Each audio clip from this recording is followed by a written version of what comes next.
Editor Joseph here at the beginning. I was going through this video and I realized that I kind of go off the rails a little and I rant about the way products like this Kobo are reviewed online, and that it's just people go way too far into the weeds. You've got power users who most people are dependent upon for reviews, but they make big deals out of little things that don't matter. And so one of the reasons I wanted to make this was to give a normal person's point of view of one of these things. And I hope you enjoy the video. I rant for a little bit later on, and I just wanted to give a little clarity that like this is mostly a review of the Kobo, and I hope you like it, and I'll see you later. I was a pretty early adopter of e-readers. I picked up a Kindle in like 2010 or 2011, something like that. It was the second gen keyboard one. It's just like the one I shared in my previous video about kind of getting away from Amazon and fixing old Kindles and just using them. That Kindle is fixed, and just like my other Kindle, it has been co-opted by someone in my house. And one of the things I wanted to do was get another e-reader just to have one for each member of my family. And so I picked up a Kobo Libra Color, and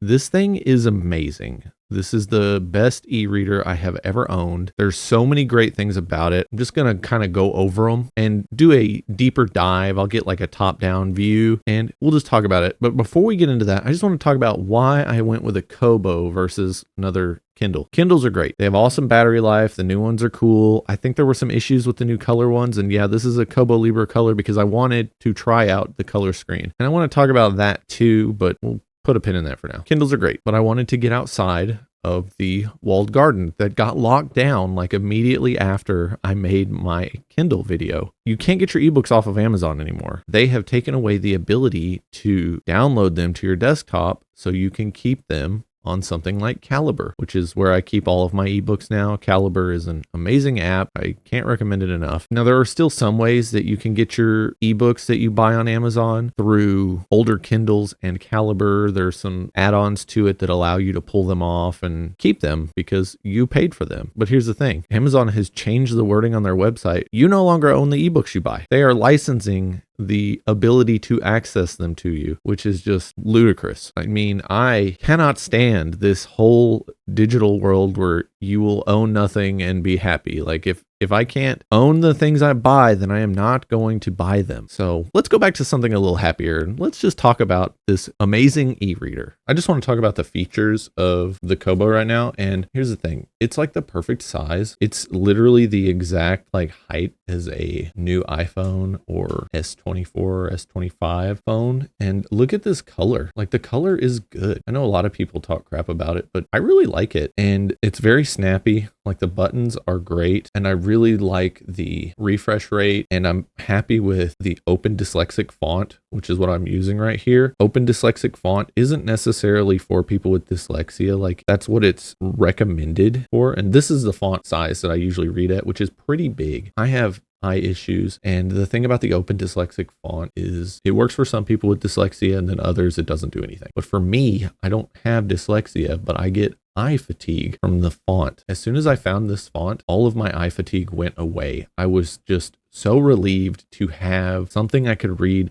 that just doesn't kill my brain. Open Dyslexic font is great. My wife uses it too. And the big thing is you read a little faster. Your brain doesn't get like foggy when you're reading, or at least it doesn't for both of us. I'm a really big fan of it. Now let's move on to some of the features. So one really cool thing is you can slide up and down on the left side and just crank the brightness up and down. And that's brightness at 100% and just turn it back down. Turn it all the way down. And I like to keep mine at about 14%. The other cool thing is this has a night-night filter. So you set your bedtime, and when it starts getting close to your bedtime, it starts to change the color of the screen to be more yellow. So you have this amber light hitting your eyes instead of a harsh blue light. And it's so good. You don't even notice it when it's happening. And like if you turn it on late at night, it's already that mellow color. And I really like that feature. I don't know if the new Kindles have it. I assume they do. This is something that all e-readers should have at this point. But this thing is just great. And let's talk about something I think is really important. Look at my home screen. There's nothing there that is telling me to buy something. It's just the stuff I own. And it's wonderful. Like at the bottom, it tells me I can borrow ebooks, which by the way, it is super easy to do on here. You connect your Overdrive Drive or your Libby account to this, and then you just go get an ebook and it just shows up on here, which I thought I had done something wrong because it was like, we'll send it to your Kindle. And I'm like, bro, I ain't got a Kindle connected to my library account. But then I get on here and it's already there. You can go to it and it just lets you search for book at your local library and it'll just download them. And look at that power usage. So that battery life right there, I charged this a month ago. So far, my battery life is over a month at a time. I have only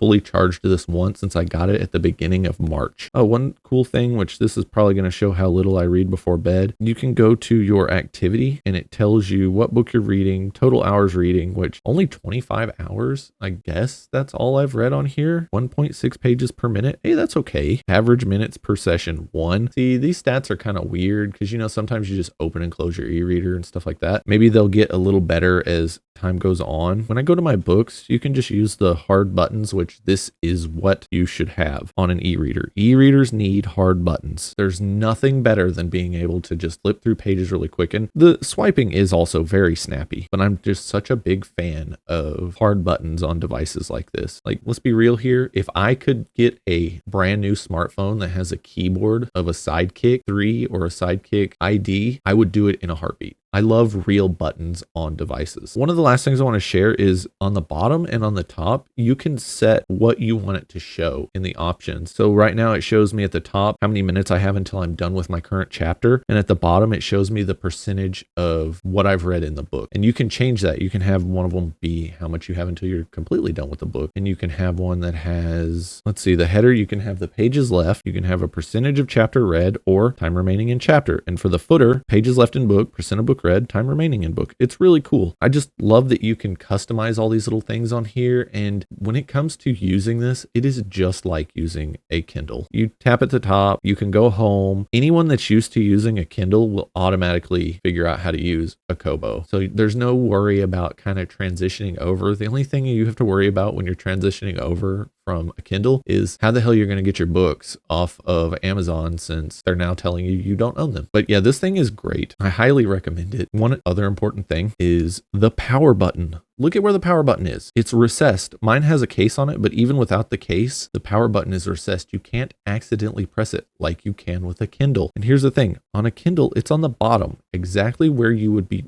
resting the Kindle. I love this thing. So let's move on now to kind of the things going on in and around this reader. So now that I've kind of showed you it and showed you the screen up close and the way the color looks, I want to get into like this weird thing that goes on the internet where people are like too far into the weeds when it comes to products and then other people just believe them. When I started doing research about what e-reader I wanted to buy, there were so many like bad things said about the Libra Color, about the color filter on the screen. People were like, you have to crank the brightness way up in order to get the same image quality that you get on a normal Libra black and white. You have the screen door effect where it looks like you're looking through a screen door at stuff, so everything's a little hazy. All these things, like it was the end of the world that it existed on this e-reader. Like people were so hyperbolic about it on Reddit, which they always are on Reddit, and on websites that review e-readers. Some of them were a little more sane is the best way to put it. Some of the YouTubers were pretty chill and weren't hyperbolic. And then I found one where the guy was literally like, yeah, this thing's great. I don't know what people are talking about online. I picked it up. The screen door effect is there, but you can't tell. Honestly, it just looks like you're reading textured paper, which to me sounds amazing. And I was like, oh, cool. Someone who wasn't chicken littling the existence of the filter over this. I was hearing it from people that I asked about e-readers. They were saying that it was like a known problem with the Libra Color, but they didn't own Libra Color. So it was just like repeating things that we're seeing online. And I was like, you know what? I'm going to pick one up. If I don't like it, I can return it. And when I got it, you can't tell. It looks great. It looks better than my old Kindle, which it's like a 2018, 2019 model. So of course it looks better, but like the whole brightness thing, I have it at 14%. And the battery lasts a month. So what more do you expect? And I can turn the brightness down. It's just like my eyes. That's like the sweet spot for brightness when I'm going to sleep. It's almost too bright because it does kind of light up my face when I'm reading in the dark. So if you're a little more sensitive to the light, turn it down even more. It lasts forever.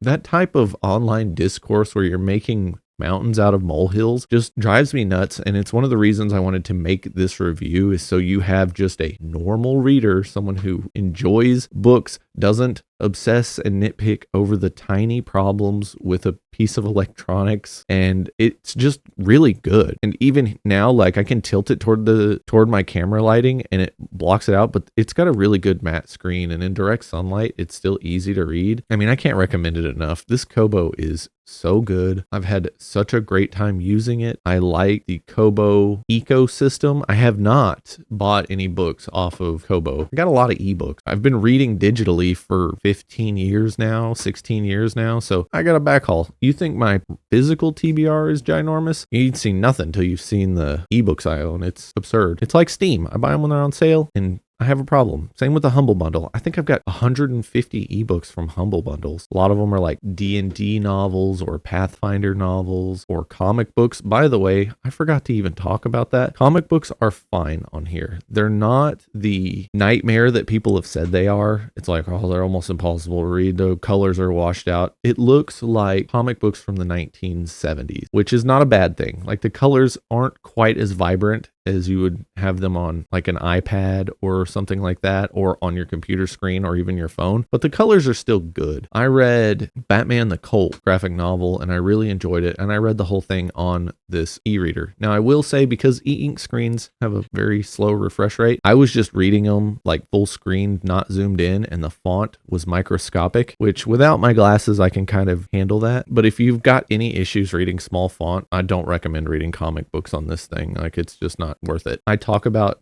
owning less electronics and recycling electronics, but everyone's got a little bit of gas in their system. And by gas, I mean gear acquisition syndrome. It's so hard to break. This one was completely justified because I needed another e-reader so that each member of my family had one. So I'm happy I got this. But yeah, I don't know where I was going with that. I just like to say that, you get a little gas or whatever.